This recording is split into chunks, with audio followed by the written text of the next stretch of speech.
عربی اور اردو محض ایک زبان نہیں ہے بلکہ یہ ہماری اس ملک ایک عظیم تہذیبی ورثہ بھی ہے۔ اس ملک میں اردو بولنے والوں کی تعداد کم ہو رہی ہے۔ اچھے انفراسٹرکچر کے ساتھ ایک جامعہ کو قائم کیا جائے عرب دنیا سے تعلقات کو فروغ دینے کے لیے۔ اردو ہمارے آج شیڈول میں 22 آفیشیل لینگویجز میں اس کو جگہ دی گئی ہے۔ میں آپ کے ذریعے سے حکومت سے اس بات کا مطالبہ کرتا ہوں کہ قومی عربی اور اردو کی جامعہ ملک کے مختلف ریاستوں میں قائم کیا جائے۔ محترم چیئرمین صاحب، عربی اور اردو محض ایک زبان نہیں ہے بلکہ یہ ہماری اس ملک ایک عظیم تہذیبی ورثہ بھی ہے، اور اقوام متحدہ کے 6 آفیشیل لینگویجز میں عربی کو مانا گیا، اور یہ ہمارے ایک سافٹ پاور کے لیے ہماری ایک تہذیبی ڈپلومیسی میں ایک بہت بڑا رول ادا کرتا ہے عرب دنیا سے تعلقات کو فروغ دینے کے لیے۔ دوسری طرف چیئرمین صاحب، اردو ہمارے آج شیڈول میں 22 آفیشیل لینگویجز میں اس کو جگہ دی گئی ہے۔ یہ زبان اس ملک میں پیدا ہوئی ہے۔ اس زبان نے انگریزوں کی آزادی کے خلاف انقلاب زندہ باد کا نعرہ دیا، بلکہ پریم چند کی کتاب سوز وطن کو انگریزوں نے اس پر پابندی لگائی تھی، محض اس لیے کہ اس میں ملک کی حب الوطنی کا ذکر کیا گیا۔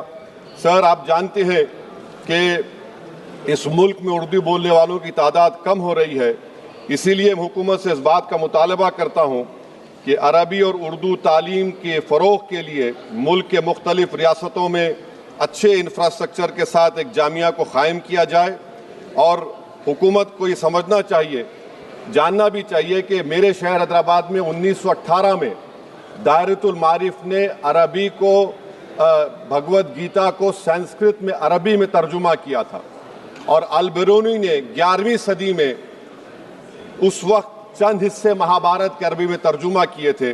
تو یہ ایک بہت ضروری ہے تاکہ تعلیمی لسانی اس کو ہم فروغ دے سکیں۔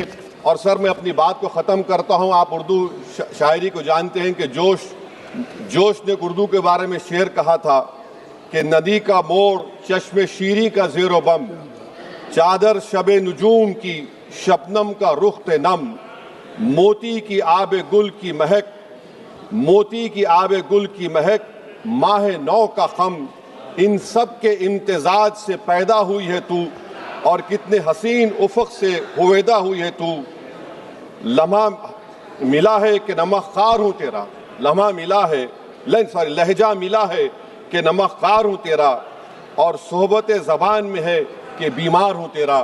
میں امید کرتا ہوں کہ حکومت اس بات پر غور کرے گی، اور حیدرآباد میں جو مولانا آزاد اردو یونیورسٹی ہے اس کو بھی ترقی کرے گی، اس کا موثر کرے گی۔ بہت شکریہ سر۔